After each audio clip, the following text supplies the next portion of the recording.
हृदय और रक्त वाहिनियां मिलकर हमारा परिसंचरण तंत्र बनाती है।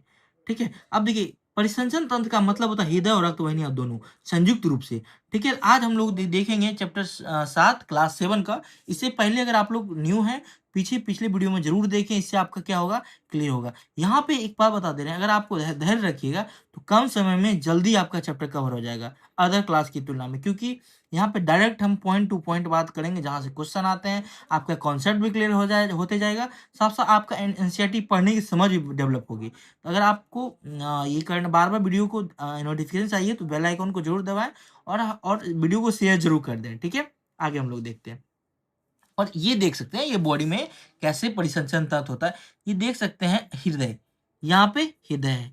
ठीक है, तो हृदय का कभी कभी आकार पूछता है, तो ये बंद मुट्ठी के आकार का हृदय होता है। ठीक है, आगे हम लोग देखेंगे सिरा और ये धमनी। ठीक है, शिरा देख लीजिए, शिराओं में अशुद्ध रक्त बहता है। ठीक है, जो हमारा ये नीला रक्त होता है, नीला नीला कलर, तो शिराओं में बहता है। ये धमनी लाल कलर में दर्शाया गया है। क्लियर, कभी कभी आप क्वेश्चन आए तो ध्यान रखना है, शिरा ब्लू कलर का शिरा है, धमनी लाल कलर का होता है, रक्त बहता है। अब देखिए हम लोग रक्त रक्त परिसंचरण तंत्र का पहला पार्ट है रक्त। यहाँ समझते जाइए, ये चैप्टर बहुत इंपॉर्टेंट है।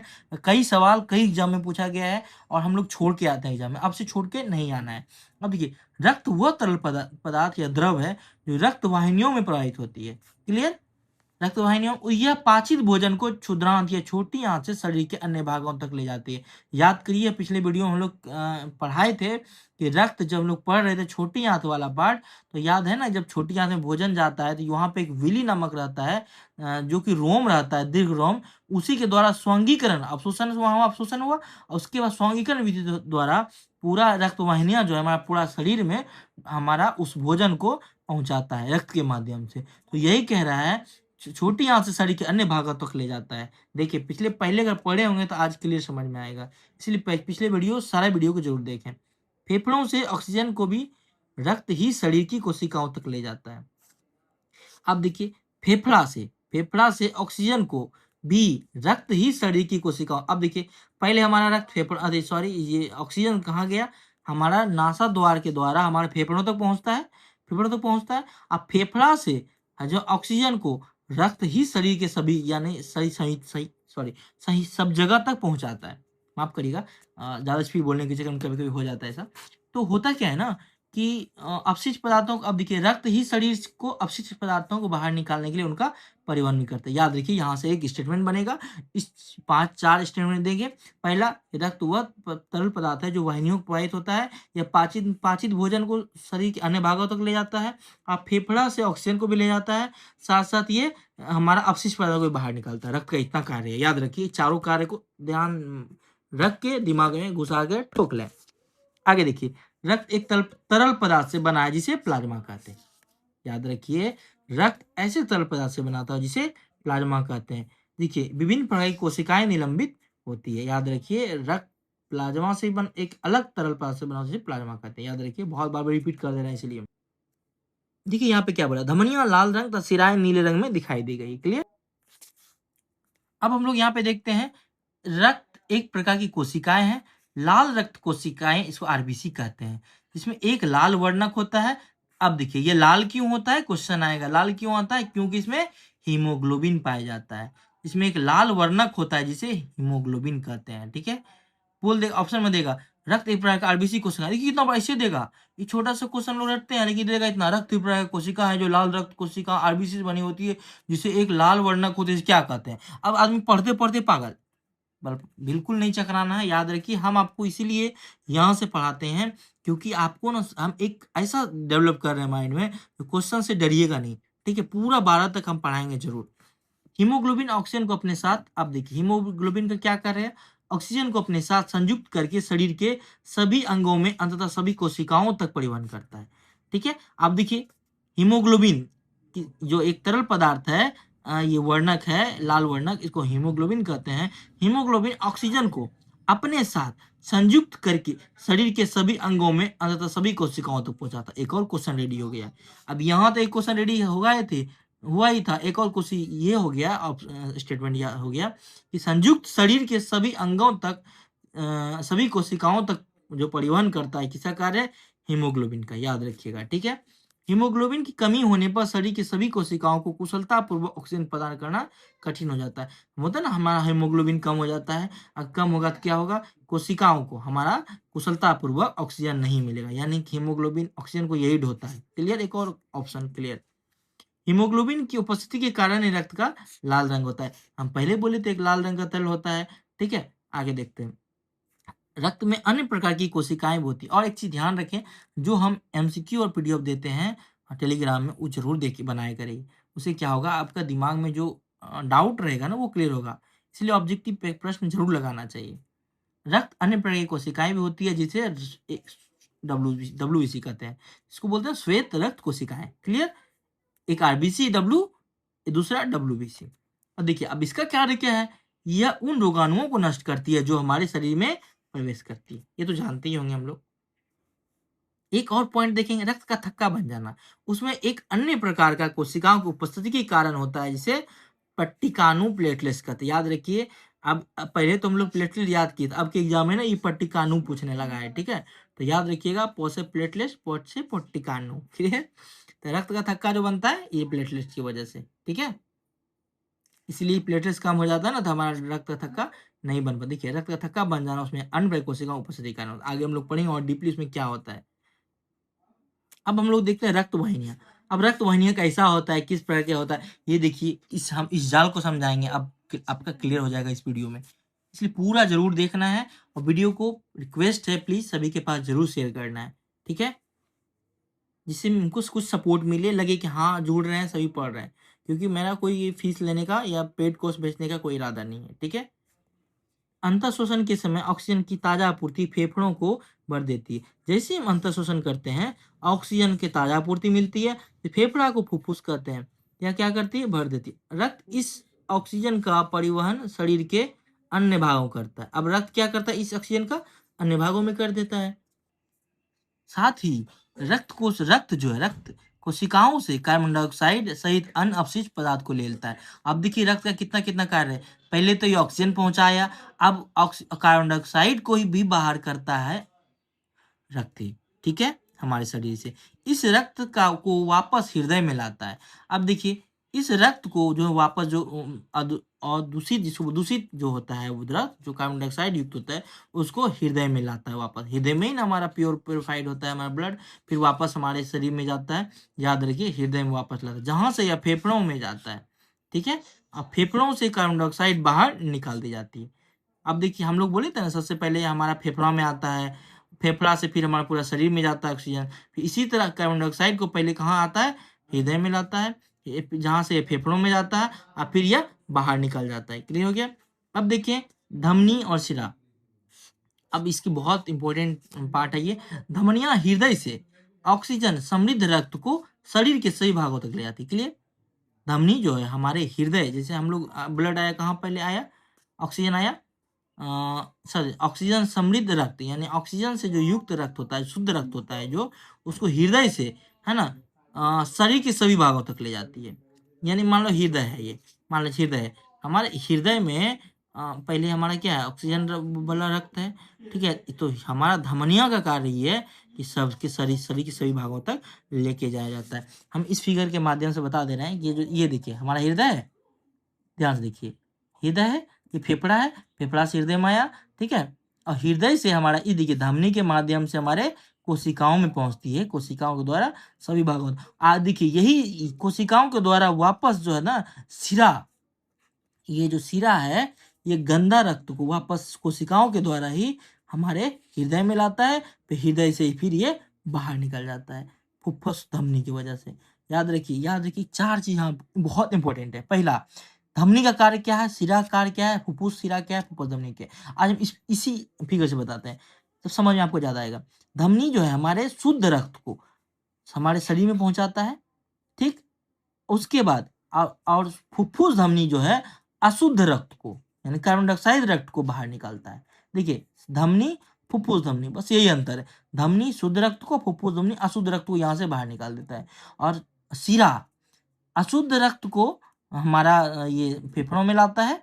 ठीक है, हृदय में लाता है। और सिरा जो है, फुफ्फुस सिरा जो होता है, ये शुद्ध रक्त को हमारे हृदय में लाता है। ठीक है, आगे हम लोग अच्छे से इसमें देखेंगे।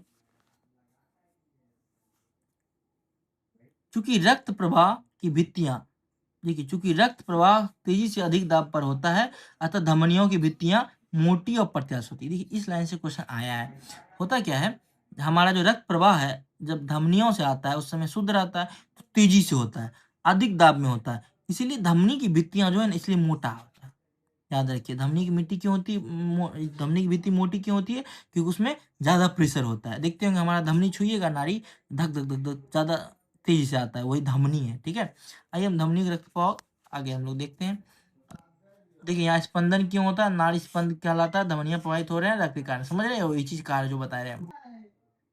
अब देखिए इसमें एक चीज है, प्रति मिनट स्पंदों की संख्या का स्पंदन दर कहता है, यानी जो वो हमारा जो धड़क धड़क करता है, विश्राम की अवस्था में यह स्वस्थ वयस्क व्यक्ति के स्पंदन दर समान 80 स्पंदन प्रति मिनट होती है। याद है ना कि हमारा 1 मिनट में स्पंदन का मतलब होता है 1 मिनट में कितनी बार हमारा वो धमनियां चलती है। ठीक है, तो यही चीज है, 1 मिनट में 80 बार, इसको याद रखिएगा। ठीक है, इसी को स्पंदन दर कहते हैं। आगे हम लोग देखेंगे, वे रक्त वाहिनियां जो कार्बन डाइऑक्साइड समृद्ध रक्त को शरीर के सभी भागों से हृदय में लाता है उसे सिराई कहते हैं। अब देखिए वे रक्त वाहिनियां जो कार्बन डाइऑक्साइड समृद्ध शरीर के सभी भागों से, अब देखिए सुनिए, जब हमारा यहाँ पे दिखाते हैं, जब हमारा धमनी के माध्यम से हमारे हृदय से सभी भागों तक आता है तो वो शुद्ध रक्त होता है ऑक्सीजन युक्त। जब हम जब छोड़ते हैं सांस को, या जब यह शुद्ध हो जाता है, कार्बन डाइऑक्साइड युक्त हो जाता है, तो वापस से हृदय में लाता है। तो कौन लाता है, शिरा लाता है। देखिए शुद्ध, याद रखिएगा ध्यान से सुनिए, हृदय से हमारे सभी जगहों तक कोशिकाओं में जो पहुंचाता है वह धमनी शुद्ध रक्त को ऑक्सीजन। आज जब वापस हमारा कार्बन डाइऑक्साइड युक्त जाता है हृदय में, तो यहीं पे ना होता है, फिर बाहर जाता है। तो हृदय में ही काम है पंप करना, यहाँ से छोड़ना आना। तो यहाँ से धमनी कोशिकाओं में आया, धमनी के द्वारा शिरा के द्वारा वापस हृदय में आया। अब फुफ्फुस शिरा का क्या कर रहे हैं, हृदय में लाया फिर यहाँ से बाहर भेजा। तो अगला हम पॉइंट पढ़ेंगे, यहाँ समझ गए, रक्त वाहिनियां जो कार्बन डाइऑक्साइड समृद्ध शरीर के सभी भागों से वापस हृदय में लाता है। क्योंकि देखिए अक्सर ऐसे सवाल पूछते हैं और हम लोग बहुत समय तक कंफ्यूज ही रहते हैं, कंफ्यूजन में ही पूरा समय निकल जाता है। तो ये चीज समझ गए ना, कार्बन डाइऑक्साइड हृदय से लाते हैं, ये शरीर शिराएं हमारे रक्त वाहिनियां जो कार्बन डाइऑक्साइड समृद्ध वापस हृदय में लेकर जाता है, ये देखिए इसको शिराएं कहते हैं। क्लियर हो गया, ये फिगर देख लीजिए, हृदय और शिरा क्या काम, इसको रख लीजिए फोटो खींच के। इसलिए बार बार जोड़ दे रहे हैं कि यहाँ पे हम खुद कंफ्यूज होते थे, इसलिए आप ना हो। देखिए धमनियां छोटी छोटी वाहिनियों में विभाजित होती है। देखिए धमनियां अन्य छोटी छोटी वाहिनियों में विभाजित हो जाती है।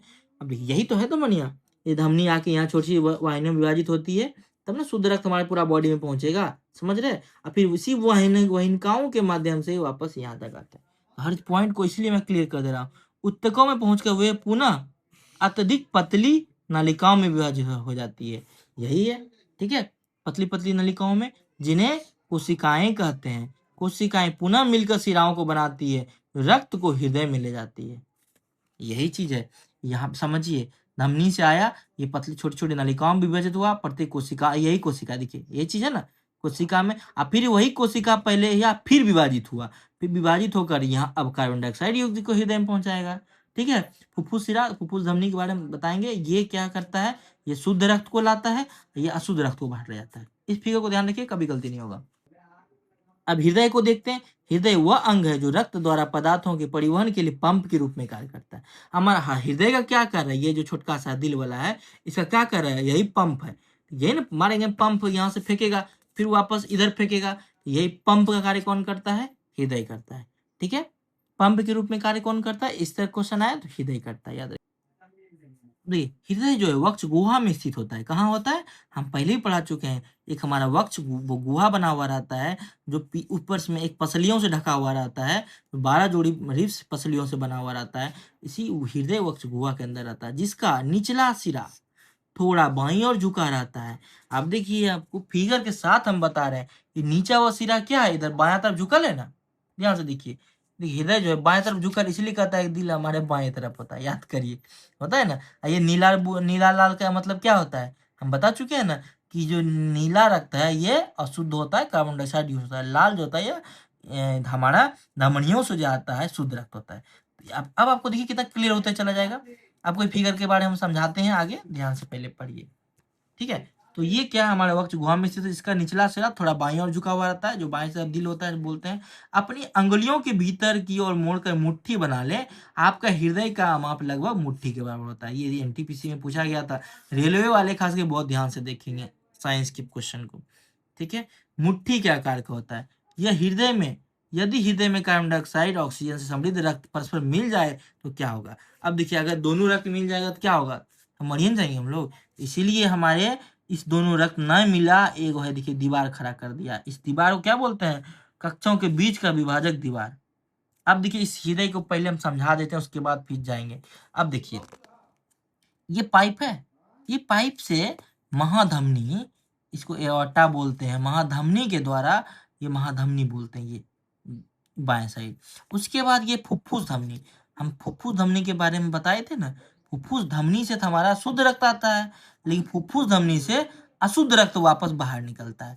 अब देखते हैं, सबका कार्य बताते जा रहे हैं, ध्यान रखिएगा, हर कार्य पूछता है। महाधमनी है, फुफ्फुस धमनी से अशुद्ध रक्त बाहर निकलता है। अब ये क्या है, देखिए फुफ्फुस सिरा, बताए थे ना सर, उल्टा कार्य करता है। धमनी शुद्ध रक्त लाता है, फुफ्फुस धमनी अशुद्ध रक्त बाहर ले जाता है। फुफ्फुस सिरा हमारे अशुद्ध रक्त को, जो हमारा वही हमारे शरीर में बनता है, उसको वापस हृदय में पहुंचाता है। कौन, सिरा। लेकिन फुफ्फुस सिरा क्या करता है, शुद्ध रक्त को हमारे हृदय तक लाता है। हृदय तक आता है, तभी हृदय से शरीर सभी अंगों में पहुंचता है। समझ में आ रहा है ना, ये नाला बना हुआ है, ये फुफ्फुस सिरा के माध्यम से शुद्ध रक्त यहीं से आया, ठीक है, अब फिर यहीं से होते हुए हमारे शरीर में पहुंचता है। तो हृदय में बोलेगा, ध्यान समझिए क्वेश्चन क्या आएगा, हमारे हृदय में शुद्ध रक्त को कौन लाता है। धमनी सिरा देगा तो ले वहां पे दिमाग खत्म। तो फुफ्फुस सिरा हमारे हमारे हमारे हृदय में लाता है। धमनी क्या कर रहा है, तो हमारे हृदय से वापस कहाँ पहुंचाता है, पूरे शरीर में पहुंचाता है। आप पूछेंगे सिरा क्या कार्य है, सिरा कार्बन डाइऑक्साइड युक्त शरीर को ऑक्सीजन को बाहर निकालता है, यानी हमारे हृदय तक वापस पहुंचाता है। हृदय से फिर वापस बाहर कौन निकलता है, तो यही जो है फुफ्फुस धमनी। याद रखिएगा, इसको अच्छे से लिख लीजिए, याद रखिएगा, बार बार रिपीट इसलिए कर रहे हैं। मानव हृदय का काट चित्र है, बाएं तरफ झुका रहता है। दाएं, आप देखिए अलिंद और निलय क्या होता है, हमारा हृदय 4 भागों में बटा हुआ था, याद रखिए, चार चार भागों में। अब इसको, ये बायां साइड है, अच्छा ध्यान रखिएगा, तो ये बायां साइड है। तो बायां ऊपर वाला भाग को बायां अलिंद, नीचे वाला भाग को बायां निलय। इसी तरह दायां साइड भाग को दायां अलिंद, दायां निलय। आपको क्वेश्चन क्या है एग्जाम में पता है, बोलेगा कि बायां अलिंद में कैसा रक्त रहता है, ऐसा है, याद रखिए, बता दिए आप लोग को, बनाइएगा आप लोग को, ठीक है। इस तरह का ये फिगर आप लोग अच्छे से देख लीजिए। अब आते हैं क्वेश्चन, आगे थ्योरी पे। ऊपरी 2 कक्ष अलिंद कहलाते हैं, हम बता चुके हैं दोनों कक्ष अलिंद होता है। निचला 2 कक्ष निलय कहलाते हैं। कक्षों के बीच का विभाजन दीवार ऑक्सीजन समृद्ध रक्त और कार्बन डाइऑक्साइड समृद्ध रक्त को परस्पर मिलने से नहीं देती है, बता चुके हैं, ठीक है। परिसंचरण की कार्य को समझने के लिए हृदय के दाएं और भाग को करते हैं। अब देखिए, बता चुके हैं, इसलिए फिगर से समझना बहुत जरूरी होता है। भाई हम बता रहे हैं, बहुत पढ़े थे साइंस, एग्जाम भी निकाले, लेकिन जब एनसीईआरटी पढ़े तो खुद पे हंसते थे हम, एनसीईआरटी पढ़े क्यों नहीं। हृदय से फेफड़ों में, आप समझिए, हृदय से फेफड़ों में वापस, हृदय से फेफड़ों में और वापस हृदय में रक्त के प्रवाह की दिशा दिखाई गई है, जहां से शरीर का पंप होता है। पंप का कार्य कौन करता है, हृदय। अब आते हैं हम लोग हृदय स्पंद। तो ज्यादा बड़ा वीडियो नहीं रखेंगे, इतना छोटा इसलिए बना रहे हैं आप लोग समझने में आसानी हो। फिर अगला पार्ट हम लोग चलेंगे, ठीक है, पार्ट बाय पार्ट समझने की कोशिश करिए, ठीक है। मेरे पास समय कम रहता है, इसलिए आप लोग थोड़ा पेशेंस रखा करिए, ठीक है। और वीडियो को शेयर जरूर करिएगा, प्लीज, रिक्वेस्ट है।